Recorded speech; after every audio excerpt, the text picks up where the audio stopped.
তারা হলে সিট পেয়েছে, হলে থেকেছে, হলে সাবসিডি দেওয়ার খাবার খেয়েছে, পায়ে হাঁটতে হাঁটতে গিয়েছে, লাইব্রেরি করতে পেরেছে।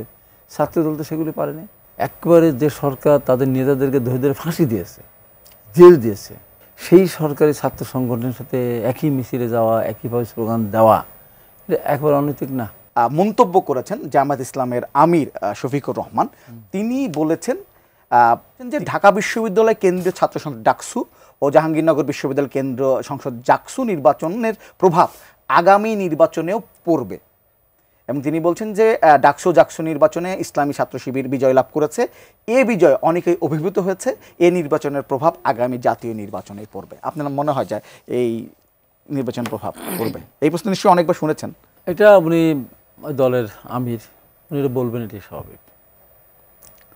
আগে নির্বাচন হওয়ার পরে বোঝা যাবে কী অবস্থা। তো কিছুটা তো পরেই যেভাবেই নির্বাচিত হোক না কেন, যে কৌশলই করুক না কেন, সে ভালো কৌশল হোক আর কূটকৌশল হোক, জিতছে এতে স্বাভাবিক। ত্রুটি বিচ্ছুতির পরে বলা যায়। কূটকৌশল কেন বলছেন? কূটকৌশল বলবো এই কারণে যে ছাত্র শিবির নামে সংগঠন ক্রিয়াশীল ছিল না দীর্ঘ 15.5 বছর। এরা ছাত্রলীগের সাথে মিশেছিল, ঢাকা বিশ্ববিদ্যালয়ে মিশেছিল।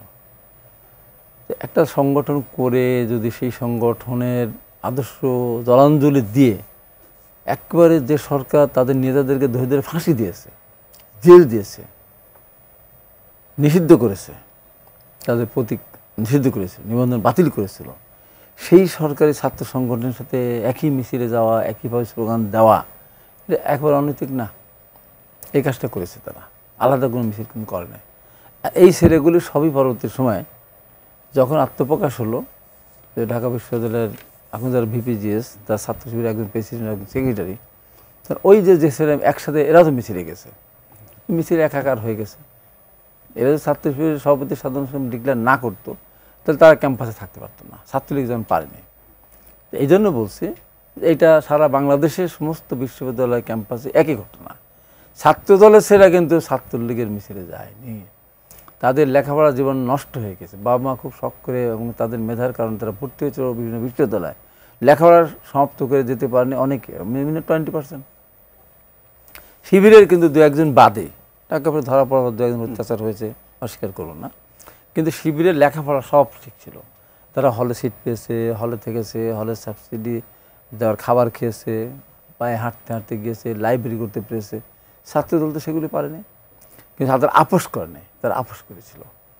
এবং তারা যখন প্যানেল দিয়েছিল ঢাকা বিশ্ববিদ্যালয়, সেই প্যানেল শুধু শিবিরের প্যানেল না, কিন্তু শুধু যদি ছাত্র দলের মতো ছাত্র শিবিরের প্যানেল বলে যদি পরিচিত হতো তাহলে এত বড় জয় হতো না, এত বড় জয় হতো না।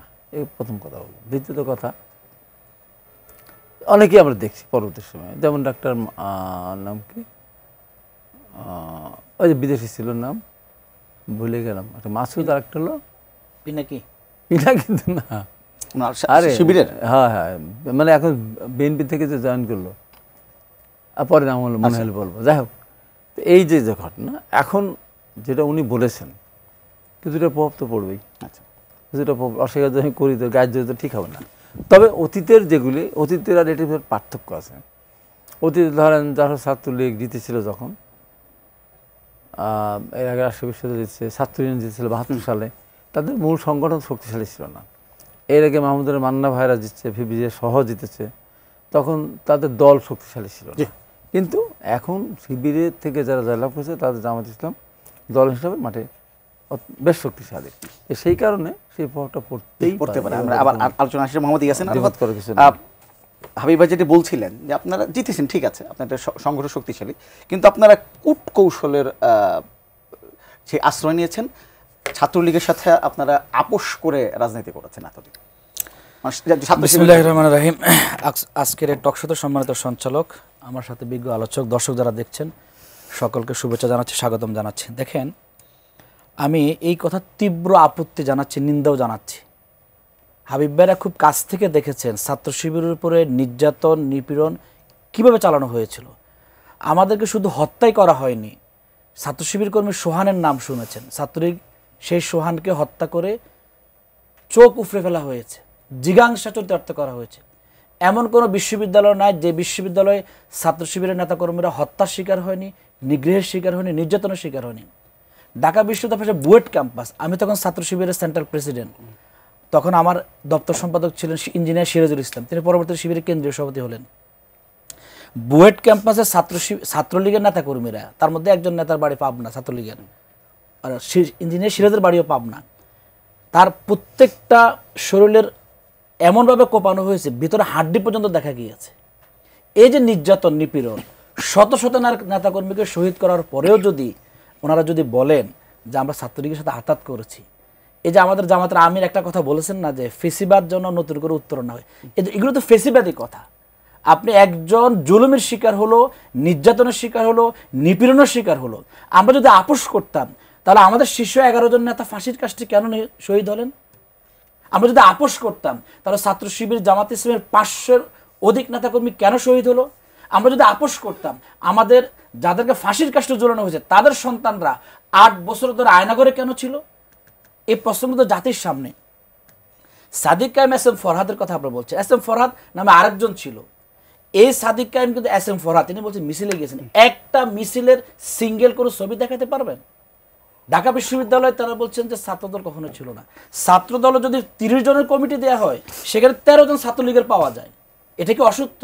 এটা মিডিয়া প্রকাশিত, কিন্তু ছাত্র শিবিরকে আপনি ব্লেম দিচ্ছেন। দেখেন এস এম ফরহাদ ছাত্রলীগের ছিলেন বলে আদালত পর্যন্ত যাওয়া হলো, নির্বাচন স্থগিত হলো চেম্বার আদালতে, আদালতের পুরনো বেঞ্চে বসে এই কথা স্বীকৃতি দিল এস এম ফরহাদ ছাত্রলীগের ছিলেন না, নির্বাচন হতে পারে। আদালত কর্তৃক তো প্রমাণিত হয়ে গেল যে এস এম ফরহাদ ছাত্রলীগে ছিল না। এরপরে যদি ব্লেম দেওয়া হয়, এটা এক ধরনের কি, আপনি যখন জিতেন নাই আপনার ইমেজ তো ডাউন। কূটকৌশল, শিবির কি কূটকৌশল করেছে? শিবির কূটকৌশল করেছে, শিবিরের কূটকৌশল শিবির কেন এখানে মেডিকেল ক্যাম্প করতে গেল? শিবিরের কূটকৌশল শিবির কেন প্রত্যেকটা হলে হলে পানির ফিল্টার দিল? শিবিরের কূটকৌশল শিবির কেন ছাউনি দিয়ে ভর্তিচ্ছুজা তাদের জন্য কলম বিতরণ করেছে? এটা শিবিরের কূটকৌশল। এটা যদি ওনার দৃষ্টিতে কূটকৌশল হয়ে থাকে, শিবির আজীবনই কূটকৌশল করবে। আজকে জনাব রুহুল কবির রিজভী ভাই তিনি যে বক্তব্য দিয়েছেন যে ছাত্র শিবিরের যিনি বিপি নির্বাচিত হয়েছেন তিনি 100 কি 150টা স্টিলের খাট দিয়েছেন, তিনি কি মন্তব্য করেছেন? কিন্তু সাধুবাদ জানানো দরকার ছিল। হ্যাঁ, তিনি যে বলতে পারতেন যে বিশ্ববিদ্যালয় নেগোসিয়েশন করে বিশ্ববিদ্যালয় থেকে আদায় করতে হবে, কিন্তু বিশ্ববিদ্যালয় আদায় করতে করতে ছাত্রদের তো না বিশ্বাস উঠে যাচ্ছে। একটা গণরুমের যে চিত্র উনি তো ভালো করে জানার কথা, সে জায়গায় ছাত্র শিবির স্টিলের খাট ব্যবস্থা করেছে, সাধুবাদ জানানোর কথা, কিন্তু এটাকে এতিমখানার সাথে তুলনা করা হয়েছে। আপনি ওই নিউজের নিচে কমেন্টসগুলো দেখেন, ঢাকা বিশ্ববিদ্যালয়ের শিক্ষার্থীদের ভাষা বোঝার চেষ্টা করেন, ওনারা শিক্ষার্থীদের ভাষা বুঝতে ব্যর্থ হয়েছে। আচ্ছা, এই যে একটা বছর ছাত্র শিবির এমন কোনো মাস ছিল না শিক্ষা বান্ধব কর্মসূচি পালন করেনি, এই জন্য ছাত্র শিবির সকলের কাছে গ্রহণীয় হয়েছে, বরণীয় হয়েছে। এই প্রভাব অবশ্যই নির্বাচনে পড়বে। কেন? মানুষ সচেতন, সোশ্যাল মিডিয়ার মাধ্যমে, টিভির মাধ্যমে মানুষ চোখে। আমরা ঢাকা শহরে, ধরো আমি ঢাকা শহরে কোনো কাজে ব্যস্ত, এলাকা থেকে ফোন দেয় যে ভাই অমুক জায়গাতে আগুন লাগছে, আমি তো ঢাকা এখনো দেখিনি, দেখেন নিউজ, ফেসবুকে যান, তাহলে আমার আগে ঢাকার আগে আমার এলাকার নাঙ্গলকোটের লোকজন খবর জানে, দেখে। তো মানুষ এত সচেতন, আপনি দেখবেন আমি ঢাকা বিশ্ববিদ্যালয়ের শিক্ষার্থী ছিলাম 2003-04 শিক্ষাবর্ষে। তো আমি বিশ্ববিদ্যালয়ের ছাত্রদলের বিফি কি বলে, ছাত্রের জন্য কি কথা বলে আমি দেখার জন্য চেষ্টা করলাম। দেখলাম 20 মিনিট বক্তব্য দিয়েছে, 19.5 মিনিট শুধু শিবিরের বিরুদ্ধে বিষেধাগার। তো আমার জন্য একজন শিক্ষার্থী কি চিন্তা করে, আমার যিনি বিপি হবে তিনি আমার জন্য কি বলছেন?